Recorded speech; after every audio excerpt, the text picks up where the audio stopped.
നിങ്ങളുടെ ഇഷ്ട പരമ്പരകൾ എക്സ്ക്ലൂസീവായി സൺ നെക്സ്റ്റ് ആപ്പിലൂടെ തികച്ചും ഫ്രീ ആയി ഇപ്പോഴേ ആപ്പ് ഡൗൺലോഡ് ചെയ്യൂ.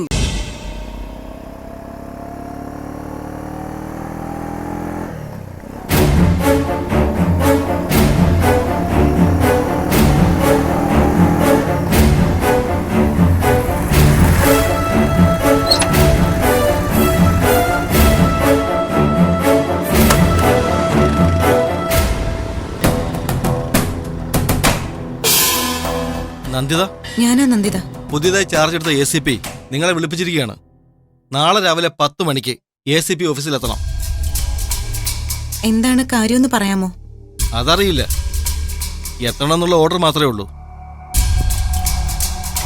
ശരി സർ, ഞാൻ എത്തിക്കോണം. ശരി.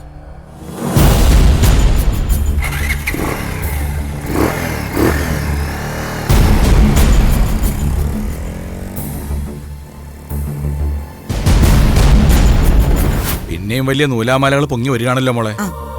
ഇതുവരെ ഉണ്ടായതിനേക്കാൾ കൂടുതലായി ഇനി എന്തുണ്ടാവാനാച്ചാ? എനിക്ക് ആശങ്കയാണ് മോളെ. പകവച്ച് നടക്കുന്ന ഉദ്യോഗസ്ഥരാ ഇവിടുത്തെ സ്റ്റേഷനിലുള്ളത്. ചുമ്മാ വഴിയെ കൂടി പോകുമ്പോ പോലും പിടിച്ചു നിർത്തി ചോദ്യം ചെയ്യാൻ ഒരു മടിയില്ലാത്തവരാ. അച്ഛന്റെ നേരെ കൈയോങ്ങിയ SI ഉണ്ടല്ലോ, നമുക്കെതിരെ തടസ്സങ്ങൾ ഉണ്ടാക്കാൻ ഏറ്റവും കൂടുതൽ പരിശ്രമിച്ചുകൊണ്ടിരിക്കുന്നത് അയാളാ.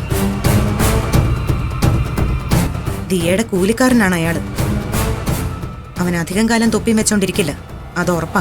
നാളെ മോൾ സ്റ്റേഷനിൽ ചെല്ലുമ്പോ അവൻ അവിടെ കാണുമോ? അവൻ അവിടെ ഉണ്ടായിരിക്കണമെന്നാണ് ഞാൻ ആഗ്രഹിക്കുന്നത്. ജയിൽ പുള്ളിയായി എനിക്കിപ്പോ ആരെ പേടിക്കാന്? അവനെ അവിടെ കാണുകയാണെങ്കിൽ പഠിപ്പിച്ചൊരു നോട്ടം കൊണ്ടൊരു മുന്നറിയിപ്പ് കൊടുക്കും ഞാൻ. ഇനി നീരജയുടെ കാര്യത്തിൽ ചോദ്യം ചെയ്യാനോ മറ്റോ ആയിരിക്കുമോ ഇപ്പൊ അങ്ങോട്ട് വിളിപ്പിച്ചിരിക്കുന്നത്? എന്ത് വേണമെങ്കിലും ചോദിക്കട്ടെ. നമ്മൾ പറയുന്നതേ അവർക്കറിയാൻ പറ്റൂ. അവർക്ക് കഴിവുണ്ടെങ്കിൽ നീരജയെ തേടി പിടിക്കട്ടെ.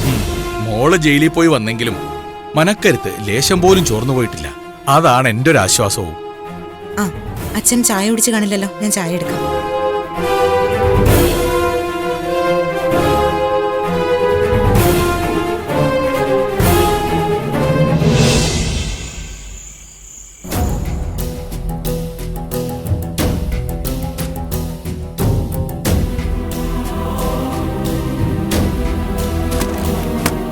മോളെ, ഇന്നിവിടെ ഒരു പോലീസുകാരൻ വന്നിരുന്നു. ഒരാള് മാത്രോ അതോ സംഘമായിട്ടാണോ? ഒറ്റയ്ക്ക് ഒരാളെ ഉണ്ടായിരുന്നുള്ളൂ. നീരജയുടെ കാര്യം തിരക്കിക്കൊണ്ട് കാട് ഇളക്കി അയച്ചുള്ള അന്വേഷണം അവര് വീണ്ടും തുടങ്ങിയെന്ന് കരുതി ചോദിച്ചാ ഞാൻ. അല്ല, എന്തിനാ മുത്തശ്ശ അവര് വന്നത്? പുതുതായി ചാർജ് എടുത്ത ACP വിളിപ്പിച്ചിരിക്കുക നന്ദിതയെ. എന്തിന്? എന്തിനാണെന്ന് അറിഞ്ഞൂടല്ലോ മോളെ. ചോദ്യം ചെയ്യാനായിരിക്കുമോ? ആയിരിക്കാം. അല്ലെങ്കിൽ എന്തിനാ ജാമ്യം കിട്ടിയ സന്ദർഭം നോക്കി വീണ്ടും വിളിപ്പിക്കുന്നത്? നന്ദിതയ്ക്ക് ജാമ്യം കിട്ടാതിരിക്കാൻ വേണ്ടി പരമാവധി ശ്രമിച്ചവരാണല്ലോ പോലീസുകാര്. ജാമ്യം കിട്ടിയതില് അവർക്ക് നിരാശയും പകയും കാണും.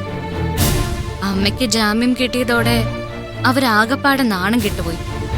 പുതിയ വകുപ്പുകൾ എന്തെങ്കിലും ചുമത്തി വീണ്ടും അകത്താക്കാൻ അവർ ശ്രമിച്ചുകൂടുന്നില്ല. അതിനെയൊക്കെ നേരിടാൻ നമ്മുടെ കയ്യിലും വകുപ്പുകളില്ലേ മോളെ?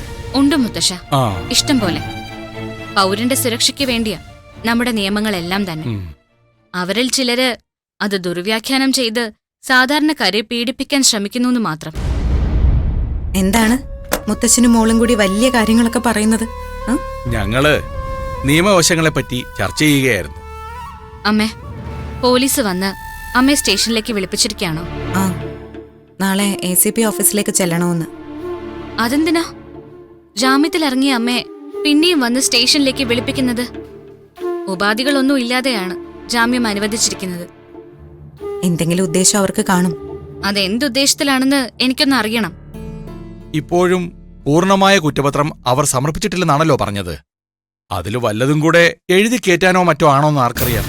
അവർക്ക് പല അജണ്ടകളും കാണും. അവരെ നമുക്ക് വിശ്വസിക്കാൻ പറ്റില്ല. നിങ്ങൾ രണ്ടാളും കൂടി പറഞ്ഞ് ഇത് വലിയൊരു ഭൂകമ്പമാക്കി മാറ്റുമല്ലോ. പോലീസിനെ പേടിക്കാൻ ഇനി എന്നെ കിട്ടില്ല. അവരെന്നെ വിളിപ്പിച്ചിട്ടുണ്ടെങ്കിൽ ഞാൻ ചെല്ലും. അവരുമായിട്ട് സംസാരിക്കും, ചോദ്യങ്ങൾക്കുള്ള ഉത്തരവും കൊടുക്കും. അമ്മേ, എന്തായാലും ഞാനും കൂടി വരാം. അപ്പോ നിനക്ക് ഓഫീസിൽ പോണ്ടേ? ഓഫീസിലേക്ക് അത് കഴിഞ്ഞിട്ട് ഞാൻ പോവാം. ഞാനും വരാം മോളെ, നമുക്കൊന്നിച്ചങ്ങ് പോവാം. ദേ, രണ്ടാളോടുമായിട്ടാ പറയുന്നത്. സ്റ്റേഷനിൽ പോവാൻ ആരും എന്റെ കൂടെ വരണ്ട. ഞാൻ ഒറ്റയ്ക്ക് പോയിട്ട് വരും. എന്താ സംഭവിക്കുന്നതെന്ന് നോക്കാലോ.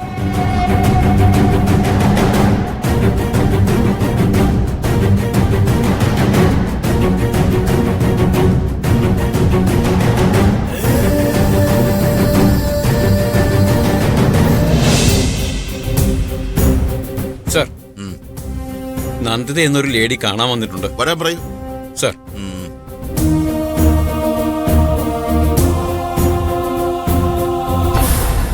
സർ, ആ വരൂ. പ്ലീസ് ഇരിക്കൂ.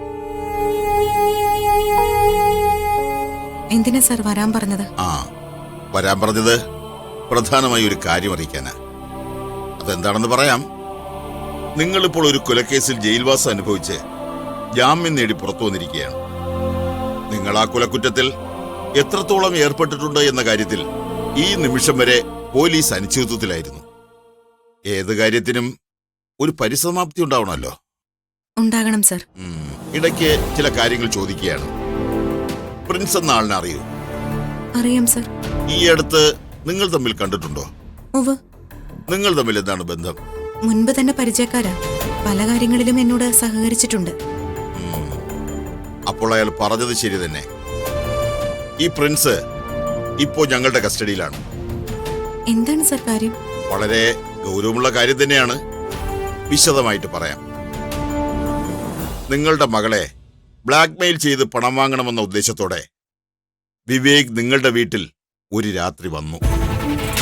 തർക്കത്തിനിടയിൽ നിങ്ങൾ അവനെ കുത്തി. അവൻ വീണു, അല്ലേ? അതെ സർ. അതിനുശേഷം എന്താണ് നടന്നത്? കുറച്ചു കഴിഞ്ഞ് നോക്കിയപ്പോ അവനെ അവിടെ കണ്ടില്ല.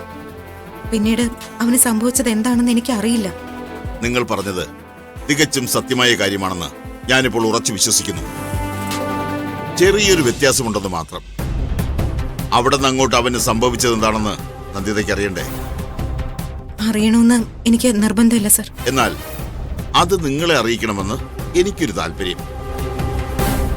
അന്ന് വിവേകിനെ പിന്തുടർന്ന് രണ്ടുപേർ നിങ്ങളുടെ വീടിന്റെ പരിസരത്ത് എത്തിയിരുന്നു. അവിടെ നടന്നതെല്ലാം അവർ കണ്ടു. മനക്ഷോഭം നിയന്ത്രിക്കാനാകാതെ നിങ്ങളുടെ മകൾ നീരജ വിവേകിനെ കുത്തിവീഴ്ത്തുന്നതും നിങ്ങൾ ഓടിയെത്തി അവളെ പിന്തിരിപ്പിക്കുന്നതും അകത്തേക്ക് അവളെ കൂട്ടിക്കൊണ്ടുപോകുന്നതും എല്ലാം അവർ പോലീസിനെ വ്യക്തമായി പറഞ്ഞു ബോധിപ്പിച്ചിട്ടുണ്ട്. അവിടെ നിന്ന് എഴുന്നേറ്റോടി വിവേകിനെ അവർ രണ്ടുപേരും പിന്തുടർന്നു. പകപോക്കലായിരുന്നു അവരുടെ ഉദ്ദേശം. അവർ അവനെ പിടികൂടി തീ കൊളുത്തി കൊന്നു. ആരാണ് ആ രണ്ടുപേരെന്നല്ലേ? അതിലൊരാൾ പ്രിൻസ്, മറ്റേയാൾ പ്രിൻസിന്റെ കൊട്ടേഷൻ ഏറ്റെടുത്ത മുജീബ് എന്നൊരാൾ. സത്യമറിഞ്ഞതിന്റെ ആഘാതത്തിലാണ് നന്ദിത ഇപ്പോൾ. എനിക്ക് നിങ്ങളുടെ വികാരം എന്താണെന്ന് മനസ്സിലാവും. സർ, പ്രിൻസ് കസ്റ്റഡിയിലുണ്ടെന്നല്ലേ പറഞ്ഞത്? എനിക്കൊന്ന് കാണാൻ പറ്റുമോ? കാണിക്കാം. ആ പ്രിൻസിനെ ഇങ്ങോട്ട് കൊണ്ടുവരൂ. സത്യത്തിന്റെ മുഖം വികൃതമാണെന്നാണ് പൊതുവെ പറയാറ്. പക്ഷേ സത്യത്തിന്റെ നല്ലൊരു മുഖമാണ് എനിക്കിവിടെ കാണാൻ കഴിയുന്നത്.